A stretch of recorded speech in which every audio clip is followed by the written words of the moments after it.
It's 4 o'clock in New York after putting Donald Trump in the room where it happened, where that allegedly criminal scheme to hide hush money payments ahead of the 2016 presidential election was hatched. The ex-president's former fixer, Michael Cohen, today closed the loop on the story that often sounds like it is straight out of a bad mafia movie. Cohen describing Donald Trump operating like a mob boss who became president of the United States, using a back channel to try to keep Cohen quiet and loyal. Cohen also describing going to prison and ultimately breaking with Donald Trump, a man he served for more than a decade. Happening right now, Michael Cohen is facing cross-examination. He's answering questions from Trump attorney Todd Blanche. It is sometimes very testy. It's sometimes very flat. We'll get into all of it. And it comes after Michael Cohen recounted to the jury everything in his life that led up to this moment. Cohen describing meeting with Donald Trump in the Oval Office and being reassured that he would get paid for paying off Stormy Daniels, getting reimbursed for the hush money payments, going through it check by check, by check, by check, by check, by check, by check, by check, by check, and by check, and invoice and invoice and invoice and invoice by every last one of them. It was important because each one of these documents amounts to one of the felony charges against Donald Trump. Cohen also described the 2018 raid by the FBI, saying he was, quote, concerned, despondent, and angry. After that, Trump told him this, quote, don't worry, I'm the president of the United States. There's nothing here. Everything's going to be okay. Stay tough. You are going to be okay. That would be the last time the two men would ever speak. Michael Cohen telling the jury that he faced pressure to hire an ally of Rudy Giuliani's, attorney Robert Costello. He acted as a back channel to Trump. At one point, Costello told Cohen this, quote, sleep well tonight. You have friends in high places. The message from Team Trump to Cohen was very clear. Cohen was saying, stay loyal, don't cooperate, don't flip. He was essentially saying it on Twitter at the same time, which also was entered into evidence. Ultimately, Michael Cohen would plead guilty. That came in August of 2018 because he decided that, quote, I would not lie for President Trump any longer. Prosecution reminded everyone that Michael Cohen went to prison for doing something at Trump's direction. It's in a sentencing memo. Prosecutor Susan Hoffinger asked this, quote, why, in fact, did you pay that money to Stormy Daniels? Cohen, to ensure that this story would not come out, would not affect Mr. Trump's chances of becoming president of the United States. Prosecutor Susan Hoffinger asked, quote, if not for the election, would you have paid the money to Stormy Daniels? Cohen replies, no, ma'am. Prosecutor Susan Hoffinger asked, quote, at whose direction did you pay the money? Cohen says, Trump's. The prosecution's questioning ended with prosecutor Susan Hoffinger asking Michael Cohen if he has any regrets working for Trump, to which he responded, quote, I regret doing things for him that I should not have, lying, bullying people to effectuate the goal. I do not regret working for the Trump Organization. As I expressed before, some very interesting and great times.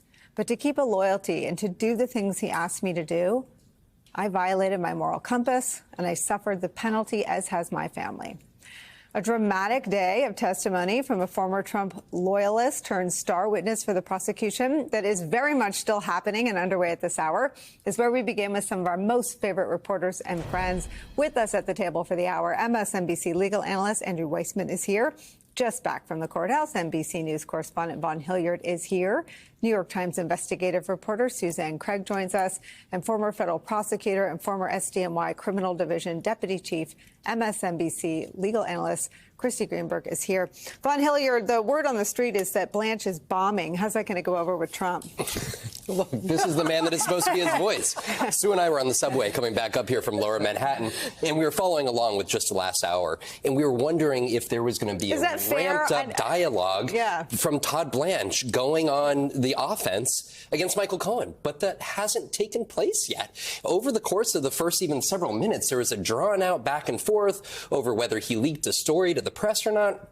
All of us kind of sitting in the courthouse there, we're looking at one another being like, this is not what we anticipated. We're thinking that there was going to be questions about his credibility. But even when Todd Blanche brought up a photo of Michael Cohen wearing a shirt that had Donald Trump behind bars, even then, Michael Cohen was very dispassionate, sort of, yeah, I wore that shirt. In the jury, they have heard this. They know who Michael Cohen here is at this point. And so it's just something else to watch this afternoon unfold, because this morning, when answering the questions of the prosecution, he was a dispassionate, believable figure there. And so far, that is who the jury has in their mind right now. So I've read some of it, and what seemed, I read NBC's reporting that Blanche has spent months preparing for this day, for this moment. But I also wonder if that months-long planning didn't get recalibrated over the last 48 hours. When the prosecution didn't just hang a lantern, they shined a Klieg light on all of Michael Cohen's warts.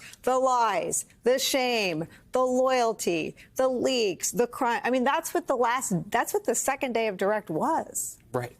I don't think that they did, though. I'm not a lawyer, but if I was Todd Blanche, I would have started out and I would have had a bunch of questions. You've called Donald Trump a jerk. You've called him the worst person on earth. You've called him this. I would have gone on and tried to get that sort of thing out and at least create some sort of narrative and then go into how he's monetized it. But he seemed to be jumping all over. He started strong. I thought right out of the gate he started strong when he's like, we've never met, have we? And then he says, but you've called me, and I think this is like family TV, so I can't say it, but a really horrible thing. And then everybody woke up. On the air is the worst. And then objection, and then he got an objection right away. So, but it did wake everybody up, and the jury heard it. But then he's sort of been bobbing and weaving around different things rather than even going, I think, topic by topic. He just elicited 5 minutes ago a defense of Michael Cohen in response to Todd Blanche saying, quote, at the time, I was knee deep into the cult of Donald Trump, essentially suggesting, yes, I looked at him as my surrogate family.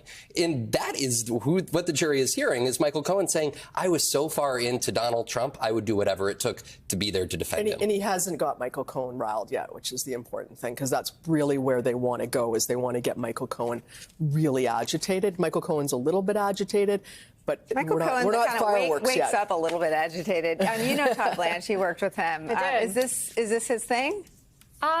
No. I mean, I don't know why he would start about Michael Cohen calling him names. It seems like he's got a thin skin, and this has nothing to do with him. You would start, I would think the first question of it, you're a convicted liar. You have lied. You've lied to the IRS. You've lied to banks. You've lied to Congress. Like, point out the lies, because that's really his Achilles heel, because he can't quite fully admit all of his lies to this day. I didn't think he really did it on direct, even at the end, when he was still kind of dancing around whether he's admitted, really taken responsibility for all of the crimes, the ones that did not involve Donald Trump, the tax fraud, the bank fraud. That had nothing to do with Trump.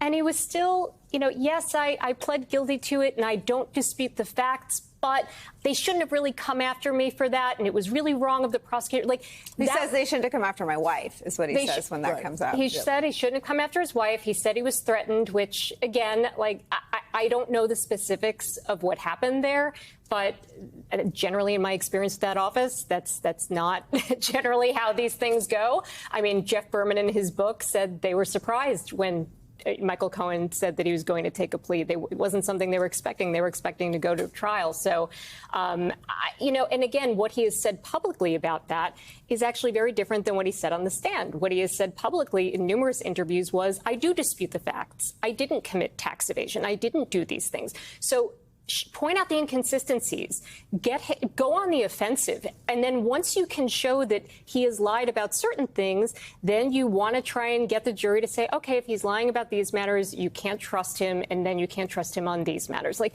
that's maybe more of a natural way to go. Instead, it's you're obsessed with Trump. You love the attention. You love talking to the press. And that, to me, is kind of a so what.